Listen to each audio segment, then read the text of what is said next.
Hello, I'm Lana Kay. It's great to be with you again. Would you like to learn more about our Boone County Animal Shelter? Well, today you will understand how important this shelter is to our community.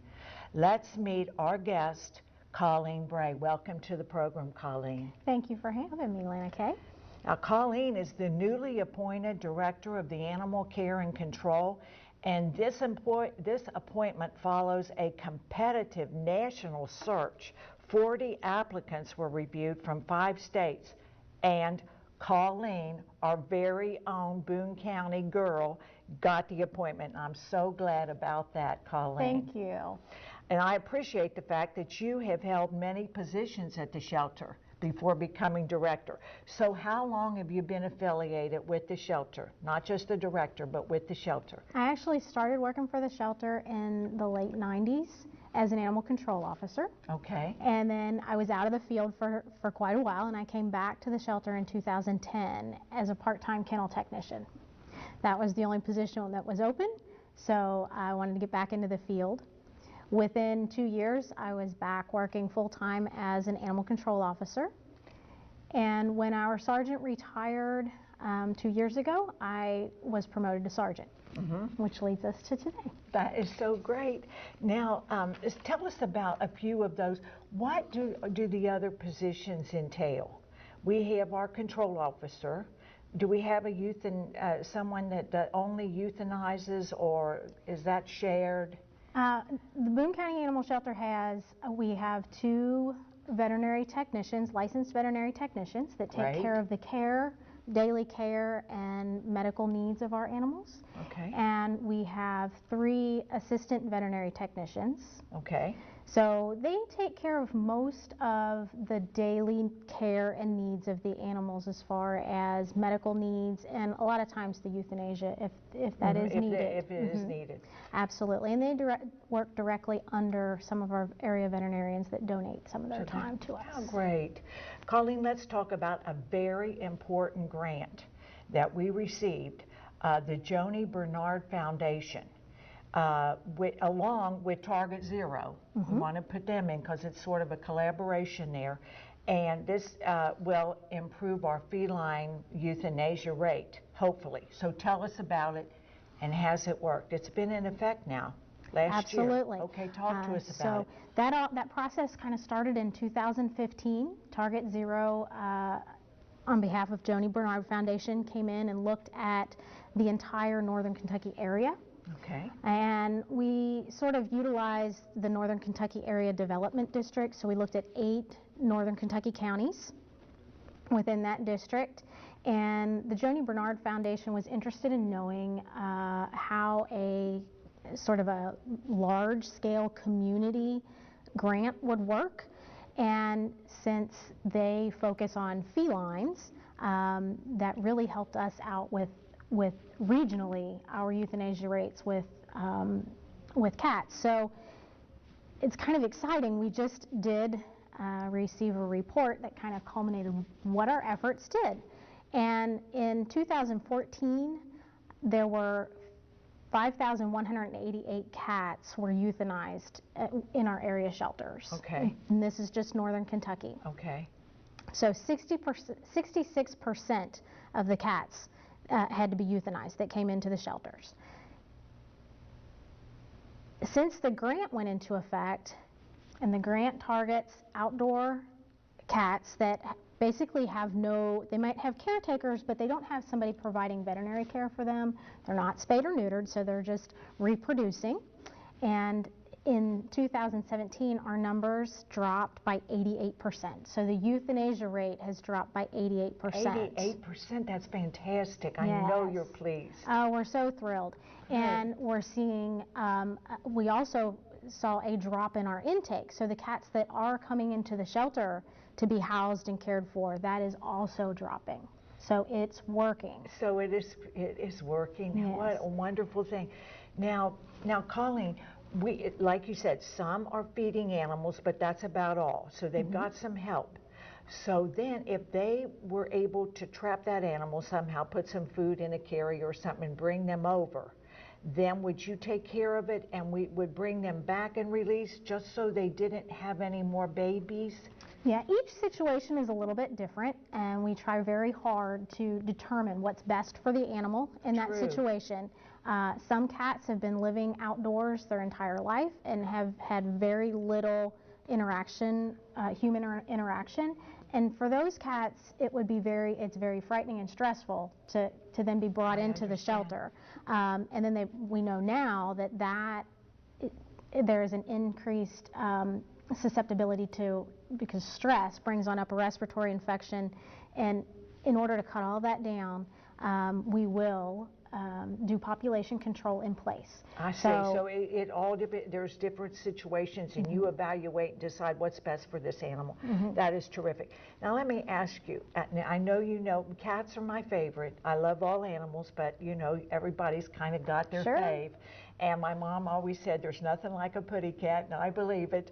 So can a true feral, a cat that was born wild, you know, in the wild, can they ever be?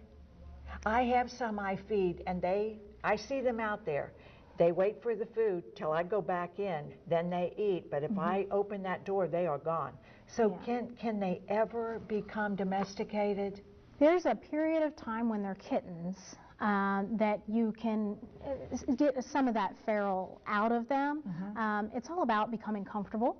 A lot of times we have caretakers that call and say, well, you know, I've gotten to the point where the cat will come up and continue to eat while I'm still standing there, but the minute I move, they take off. So we still consider those ferals. Yes, because you wouldn't want to try to touch them, or they're not going to get that close to you. But litters, while those kittens are 6, 7, even up to 8 weeks old, sometimes if they're like the teen cats, you know, up to 6 months, you might be able to get to the point where you can touch them. And those little kittens, you can absolutely rehab them. Yes, I know because I already have done that. Okay. Now, can a cat become pregnant? I have heard so much about this. Only spring and fall. Cats can become pregnant anytime. What's the real deal? We have litters coming in year round. Year round. And cats can absolutely, while they are nursing a litter, they can become pregnant again. So they will be carrying their second litter while they're still nursing the first. So it's very important that we spay and neuter. Absolutely. Okay, Colleen, would you say, now I have read somewhere that cats have now overtaken dogs as our animal of choice in America. How is it here? What would you just say? Where do they come in most? I want a dog, I want a cat. We still have a lot of people come in. It's about even. Even? Okay. Yeah. You know, I think our adoptions we probably adopt out a little bit more dogs, but we don't generally have people coming in to adopt more than one dog, where cats still might take a couple. Yeah, we do have people that come in that want multiple cats, usually 2, but okay, but two is 2. 2 cats in a family home is not unheard of. How important is the microchip? I think microchips, my animals are all microchipped. It is an invaluable resource for shelters as well as veterinarians. We all know that there are circumstances beyond our control where our animals get loose. Yes. And sometimes is by no fault of the owner whatsoever. And especially with, you know, right now we're dealing with flooding, potential flooding in areas. Anytime that there is a crisis and an animal gets loose, that animal will be tracked back to you. And the national databases are great. We have 100% efficacy if we have information to find that owner, as long as the owner doesn't not want to be found. We can track you down. Wonderful. And get the pet back to you. So that is a very important step, as much as spay, neuter, chip. Yes. Vaccines, spaying and neutering, keeping your animal vaccinated against the threat of rabies, and if you have a cat, the feline leukemia, FELV, dogs, you want to make sure that their distemper parvo is up to date. And then that microchip is very integral in keeping our animals safe and healthy and with us.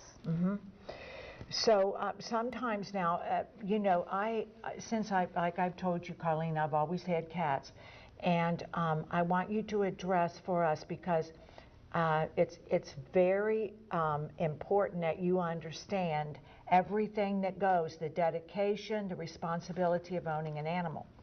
I had a girlfriend. They are darling when they come into, I've had a girlfriend that comes over. She's a very particular housekeeper. She saw a couple of they were laying on the couch, so darling, oh, I want one. And I knew, because I knew her, this isn't going to work. Because of her meticulous housekeeping, they do have throw-ups.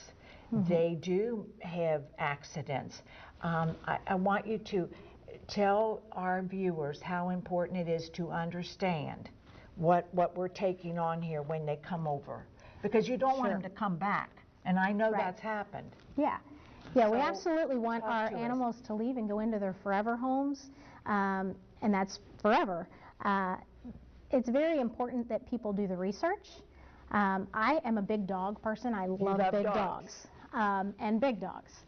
I also have kids, so once your family starts to grow, if you have a big dog, that's less room. They have bigger messes, they take more time. So anytime just because you might like the looks of an animal, or you might think having a cat is great, cats, they always shed. They do have, hairballs. There are just things that come along with being a pet owner that definitely need to be researched before you bring them into your home.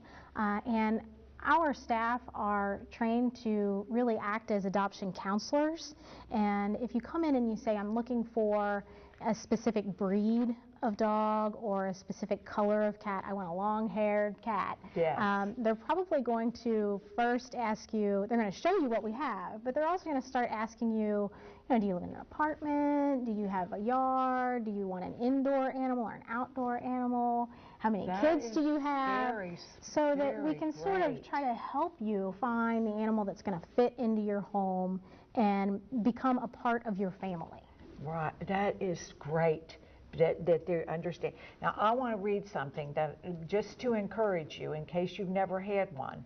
Pet owners often have lower blood pressure.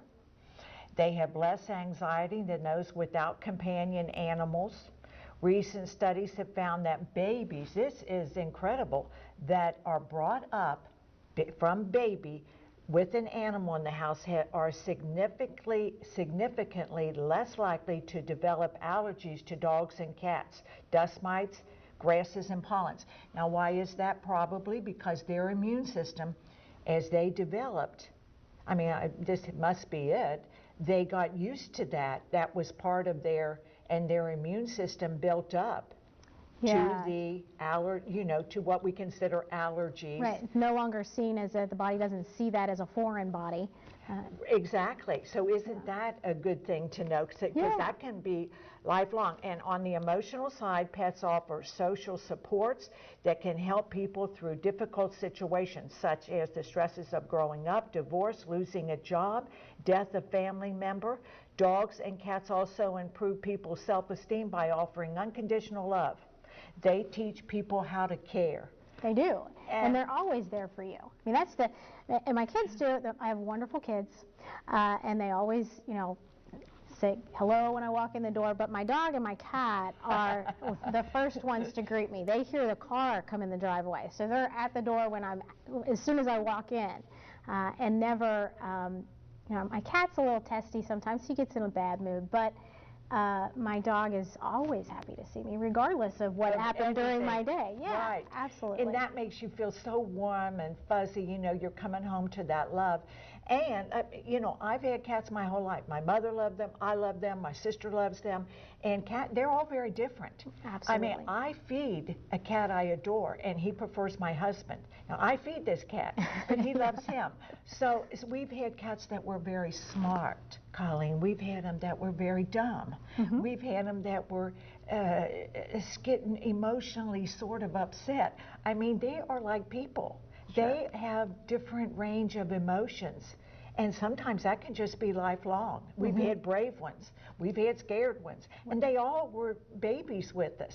but they grew up differently. And dogs, I'm sure you're the dog. Yeah, dogs are the same way. You said my cat's a little different. Yeah. Yeah, so she's a little moody. So, Colleen, we're coming. I think you've touched on it's a responsible, dedicated, but it is so worth it. If you don't have animals, you just don't know what you're missing. And Colleen has. Now, I was surprised about this, and I read on the website, you have dogs, cats, and what else?